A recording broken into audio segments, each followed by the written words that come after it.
ঘুমোবো আমি, ঘুমোবে তুমি, গল্প শোনাবে ঘুম পড়ি, হালকা আলো চোখ বন্ধ। চলো একটা গল্প শুনি। রাতের গল্প বাংলায়। আজকের গল্প তিনটি লেবু। দূর এক দেশে এক রাজা আর তার এক রানী থাকতেন। রাজা রানীর সংসার ছিল খুবই সুখের, কিন্তু রাজার মনে একটি দুঃখ ছিল। সেই দুঃখের জন্যেই রাজা শান্তি পাচ্ছিলেন না। রাজাকে তার প্রজারা খুবই ভালোবাসতেন। প্রজাদেরকে নিজের সন্তানের মতোই রাজা দেখতেন। তাদের সুখ দুঃখে সবসময় তাদের পাশে থাকতেন।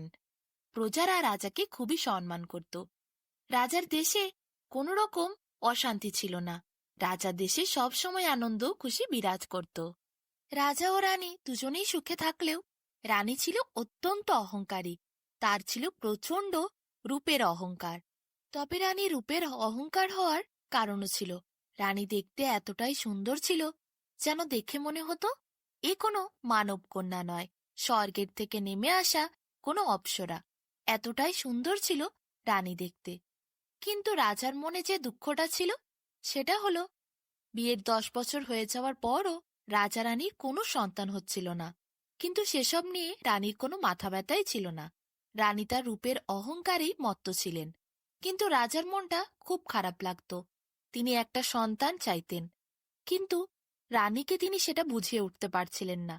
এদিকে রানীর সাথে তিনি খোলাখুলিভাবে কথাও বলতে পারতেন না। রানীর ভীষণ অহংকার। রানী রাজাকে তেমাক দেখিয়ে চলে যাবে, আর রানী যদি কষ্ট পায় তাইও তিনি কোনো কথা বলতেন না।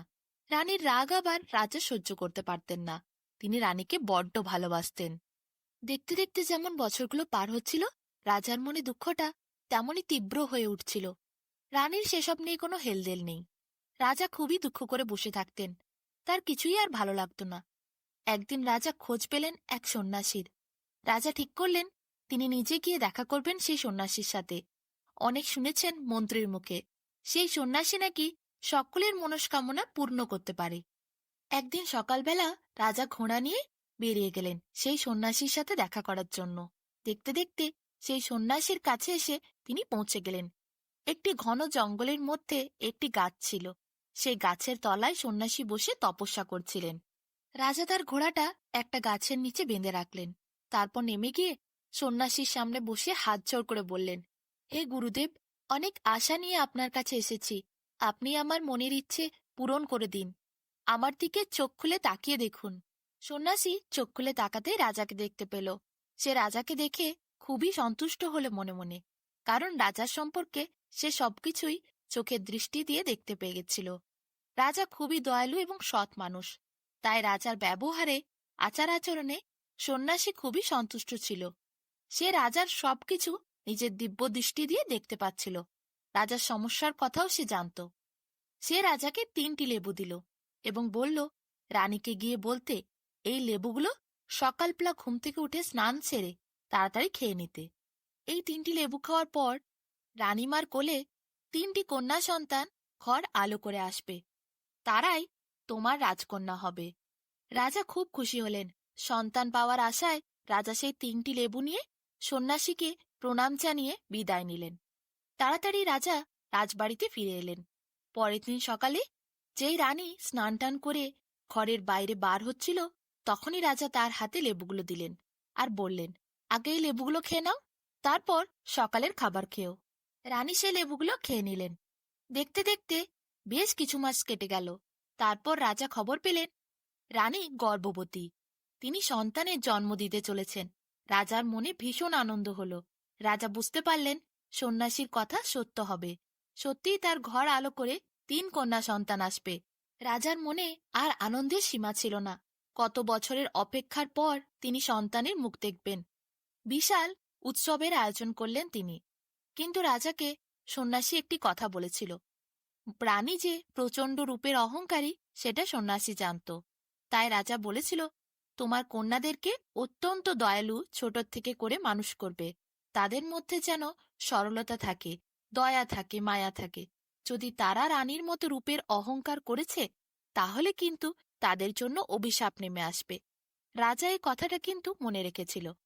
এদিকে নির্দিষ্ট সময় রানী 3 কন্যা সন্তানের জন্ম দিলেন। 3 কন্যা সন্তান যেন দিব্য কন্যা। তাদের রূপ দেখে যে কোনো মানুষ তাদের দিক থেকে আর চোখ ফেরাতে পারবে না। রাজা রানীর মন তখন আনন্দে ভরে উঠল। রানীও তার সন্তানদেরকে নিয়ে খুব খুশিতে দিন কাটাচ্ছিলেন। দেখতে দেখতে রাজার 3টি কন্যা সন্তান বড় হয়ে উঠল। পড়াশোনা থেকে অস্ত্রবিদ্যা সবকিছুতেই তারা পারদর্শী হয়ে উঠল। 3 কন্যা সন্তানেরই বুদ্ধি ছিল প্রবল, তাদের রূপ ছিল সব থেকে সেরা। বলতে গেলে পৃথিবীর 3 সেরা রূপসী ছিল রাজার সে 3 কন্যা। যে কোনো রাজকন্যার রূপকে তারা হার মানিয়ে দিতে পারে। বছর যেমন কাটতে লাগলো, রাজকুমারীরাও বড় হতে লাগলো। একদিন 3 রাজকুমারী তাদের পিতার কাছে এসে বলল, তারা 3জন দেশভ্রমণে যেতে চায়। তারা এখন সব শিক্ষায় পারদর্শী হয়েছে, অস্ত্রশস্ত্রও চালাতে জানে। তাই তারা সবসময় সুরক্ষিতই থাকবে। কোনো চিন্তা না করে রাজা যেন আদেশ দেন। তারা একটু দেশভ্রমণে যেতে চায়, নতুন নতুন দেশ দেখতে চায়, অভিজ্ঞতা অর্জন করতে চায়। রাজা অবশ্য কন্যাদের বাধা দিলেন না। তাদেরকেই তো ভবিষ্যতে এই রাজ্য দেখতে হবে, তাই জন্য দেশে দেশে ঘুরে নানারকম অভিজ্ঞতা সঞ্চয় করা সে তো ভালো জিনিস। তাই জন্যেই রাজা তাদেরকে আদেশ দিয়ে দিলেন, তোমরা যেতে পারো বললেন। কিন্তু সঙ্গে তিনি শর্ত রাখলেন, তোমরা যেতে পারবে আমার সৈন্যদেরকে নিয়ে, সৈন্যদেরকে তোমাদের নিয়ে যেতে হবে। 3 রাজকন্যা সেই কথায় রাজি হয়ে গেলেন। এরপর রাজা প্রচুর সৈন্যদেরকে সঙ্গে পাঠিয়ে নানারকম ধনরত্ন, খাবার দাবার সবকিছুর আয়োজন করে 3 রাজকন্যাকে দেশভ্রমণে পাঠালেন। বছর খানিক ধরে দেশভ্রমণ করলেন 3 রাজকন্যা। কত দেশে দেশেই তারা ঘুরে বেড়ালেন, কত মানুষজনকে দেখলেন। দেখতে দেখতে তারা এমন একটি দেশে এসে উপস্থিত হলেন যেখানের মানুষরা ছিল খুবই খাটো।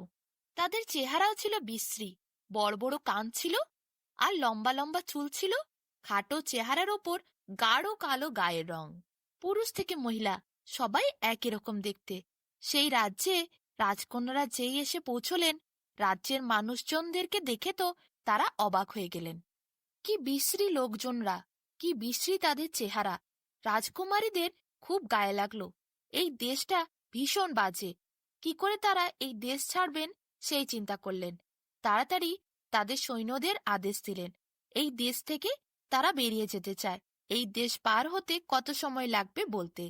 সৈনিকরা সবাই গণনা করে বলল, এই দেশ পার হয়ে যেতে তাদের 2 দিন লাগবে। 2 দিন এই পথে যাওয়ার সময় তাদেরকে বিভিন্ন জায়গায় তাঁবু খাটিয়ে থাকতে হবে। দিন রাত পার হওয়ার পরই তো দেশ অতিক্রম করে অন্য দেশে যেতে হবে। রাজকুমারীদের এতটাই বিরক্ত লাগছিল, তারা কোনোভাবে সেই দেশটা পার হয়ে পরের দেশে যেতে চাইছিলেন। যেদিকেই তারা তাকাচ্ছিল শুধু বিশ্রী মানুষজনদের দেখতে পাচ্ছিল। কি জঘন্য তাদের চেহারা, কি বাজে তারা দেখতে। কুৎসিত রূপ, কুৎসিত আকার, তাদের দেখলে গা ঘিনঘিন করছিল রাজকুমারীদের। সেদিন রাতটা রাজকুমারীদের বাধ্য হয়ে সেই দেশেই কাটাতে হলো। তাঁবু খাটানো হলো, খাবারের আয়োজন করলো সৈনিকরা। 3 রাজকুমারী 3 তাঁবুর ভেতরে বসেছিল। জ্যোৎস্না রাত ছিল, চাঁদ আকাশে উঠেছিল, চাঁদের আলো চারিদিকে ছড়িয়ে পড়েছে। এমন সময় 3 রাজকুমারী তাঁবুর মধ্যে বসে থাকতে থাকতে খুবই বিরক্ত বোধ করছিল। তাই তারা ঠিক করলো একটু বাইরে বেরিয়ে এসে তারা 3 বোন পায়চারি করবে। কথা মতো কাজ, 3জনই বাইরে বেরিয়ে এলো। তাঁবুর মধ্যে তাদের আর থাকতে মন করছিল না। তারা 3জন খোলা হাওয়াতে এসে রাত্রিবেলা জ্যোৎস্নার আলোতে পায়চারি করছিল। এমন সময় হঠাৎ করে ছোট রাজকুমারীর খুব তৃষ্ণা লাগলো। সামনেই ছলছল করে নদী বইছিল। তাদের খাবার দাবার যেখানে রাখা ছিল সেই তাঁবুটা অনেক দূরে। রাজকুমারীর ভীষণ তৃষ্ণা লেগেছিল, তাই রাজকুমারী ঠিক করলো নদীর জলটা একটু সে পান করবে। সে একটু দূরে নেমে গেল। তারপরে দেখতে পেল নদীটা ছলছল করে বয়ে চলেছে। কি সুন্দর স্বচ্ছ জল। রাজকুমারী হাতে করে একটু জল নিয়ে পান করতে যাবে। এমন সময় একটি কুৎসিত বিশ্রী দেখতে মেয়ে তার পাশে কলসি করে জল নিতে এলো। রাজকুমারী জল ছুঁড়ে ফেলে ঘিনঘিন করে চিৎকার করে উঠল। সেই মেয়েটিকে বলল, তুমি কুৎসিত বিশ্রী নারী, তোমার এত বড় সাহস কি করে হয়? আমি যেখানে জল পান করছি তুমি সেখানে জল নিতে এসেছো? তোমার চেহারা দেখো, কি কুৎসিত তুমি দেখতে। আর আমি, আমার রূপ দেখো। আমার রূপ হাজারো রাজকন্যার রূপকে হার মানায়। চাঁদের জ্যোৎস্নার আলোর মতোই আমি উজ্জ্বল। আর তুমি কি নোংরা দেখতে, দেখে মনে হচ্ছে স্নানই করোনি তুমি বছর কয়েক। কালো গায়ের রং, মোটা চেহারা, বিশ্রী কানগুলো, কি বাজে একটা মেয়ে!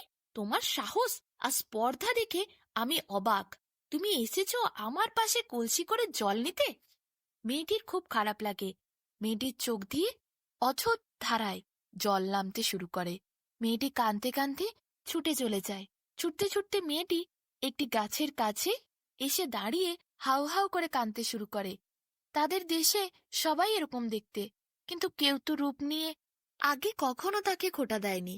কেউ তার রূপ নিয়ে কখনো এত কটু কথাও বলেনি। কি কষ্ট সেই কথাগুলো যখন কানে ঢুকছিল! কি যন্ত্রণা অনুভব করছিল মেয়েটা! তার চোখ দিয়ে হরহর করে জল বইছিল। এদিকে সেই গাছের সামনেই একটি গাছের তলায় সন্ন্যাসী, সেই সন্ন্যাসী যে রাজাকে 3টি লেবু দিয়েছিল, সে বসে তপস্যা করছিল। মেয়েটির কান্নার শব্দে সন্ন্যাসী চোখ খুলে তাকায়। দেখে মেয়েটি কান্না করছে। কি নিষ্পাপ দেখতে মেয়েটি!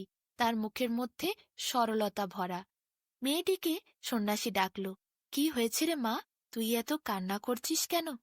মেয়েটি হাউ হাউ করে কেঁদে বলল, তার রূপ এত বিশ্রী সে আগে জানত না। তাদের দেশে তো সবাই এমন দেখতে, কিন্তু কেউ কাউকে খোঁটা দেয় না। সন্ন্যাসী ভীষণ রেগে গেল। বুঝতে পারল অন্য কেউ এই দেশে এসে এই দেশের মানুষকে এত খারাপ কথা বলছে। সন্ন্যাসী তাড়াতাড়ি সেই রাজকুমারীদের কাছে পৌঁছে গেল। রাজকুমারীদের দেখতে পেল সন্ন্যাসী 3জন বসে হাসি ঠাট্টা করছিল। তাড়াতাড়ি সন্ন্যাসী রাজকুমারীদের সামনে গিয়ে উপস্থিত হল এবং বলল, তোমাদের এত স্পর্ধা! এই দেশে এসে এই দেশের মানুষদেরকে বিশ্রী বলো? তোমাদের খুব অহংকার, রূপের অহংকার না? আমি তোমাদের 3জনকেই অভিশাপ দিচ্ছি। আজ থেকে তোমরা এই দেশের মানুষদের মতোই দেখতে হয়ে যাবে, আর কোনোদিন তোমরা এই দেশ ছেড়ে যেতেও পারবে না। এই রূপ নিয়ে তোমাদেরকে এইখানেই থাকতে হবে। ছোট রাজকন্যা তখন হাউ হাউ করে কেঁদে ওঠে।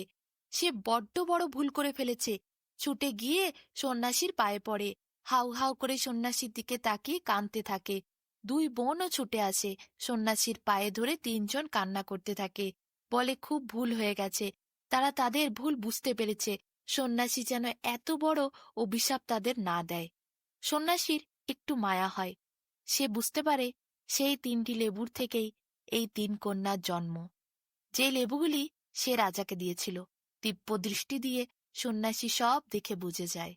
সন্ন্যাসী এরপর তাদেরকে বলে, তোমরা অভিশাপ মুক্ত হবে যেদিন এই দেশের কোনো মানুষের মুখে তোমরা হাসি ফোটাতে পারবে, এই দেশের মানুষজন তোমাদেরকে ভালোবেসে বুকে টেনে নেবে। সেই দিন তোমরা অভিশাপ মুক্ত হয়ে নিজের নিজের রূপে ফিরে আসবে। আর তারপর নিজের রূপে ফিরে এলে তোমরা এই দেশ ছেড়ে নিজের দেশে ফিরে যেতে পারো। সন্ন্যাসী তারপর সেখান থেকে চলে যায়। মুহূর্তের মধ্যেই 3 রাজকন্যা একদম খাটো খাটো মানুষে পরিণত হয়। তাদের গায়ের রং হয় গাঢ় কালো। তাদের কানগুলো ভীষণ লম্বা লম্বা, চুলগুলোও লম্বা লম্বা। দেখতে অনেক চওড়া চেহারা, কিন্তু ছোট, খুবই খাটো মানুষ। অত্যন্ত বিশ্রী কুৎসিত তাদের মুখমণ্ডল হয়। 3 রাজকুমারী এরপর বছর কয়েক সেখানেই রয়ে যায়। তারা দিন রাত সেইখানেই থাকে, আর কোথাও যেতে পারে না। সেই দেশ ছেড়ে যাওয়ার কোনো উপায় নেই। আর গেলেও তো কেউ তাদের চিনতে পারবে না, তারা তো তাদের রূপ হারিয়েছে। এইভাবেই একটি ছোট্ট কুটির বানিয়ে ওই নদীর ধারেই 3 রাজকন্যা থাকছিল। একদিন হয় কি, প্রচণ্ড গ্রীষ্মে গরম পড়েছিল। 3 রাজকন্যা নদীর থেকে জল তুলে নিয়ে আসছিল। এমন সময় একটি বৃদ্ধা মহিলা, সে অচৈতন্য অবস্থায় মাটিতে লুটিয়ে পড়েছিল। 3 বোন সে বৃদ্ধাকে দেখতে পেয়ে তাড়াতাড়ি গিয়ে তার মুখে জল ছিটিয়ে তাকে তুলে বৃদ্ধা মহিলাকে ধরে 3 বোন জল পান করায়। তারপর বৃদ্ধা মহিলা চোখ খোলে। চোখ খুলতেই বৃদ্ধা মহিলা তাদের 3 বোনকে জড়িয়ে ধরে এবং খুব খুশি হয়। বলে, তোমরা আজ আমার প্রাণ ফিরিয়ে দিয়েছ। তোমাদের জন্য আমি আবার জেগে উঠেছি। না হলে এই প্রচণ্ড গ্রীষ্মে আমি রোদের জন্য মারাই যেতাম।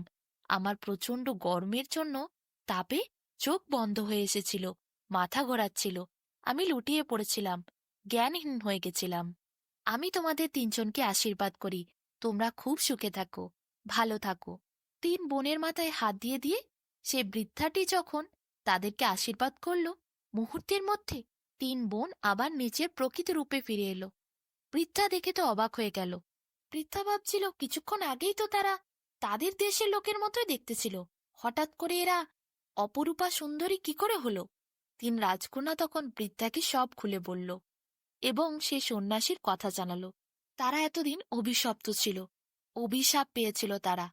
আর সন্ন্যাসী বলেছিল যদি এই দেশের কোনো লোক তাদেরকে বুকে জড়িয়ে ধরে, আশীর্বাদ করে, ভালোবাসে, প্রকৃতভাবে কোনো মানুষের মুখে যদি তারা হাসি ফোটাতে পারে, তবে সেই দিনই তারা এই অভিশাপ মুক্ত হবে।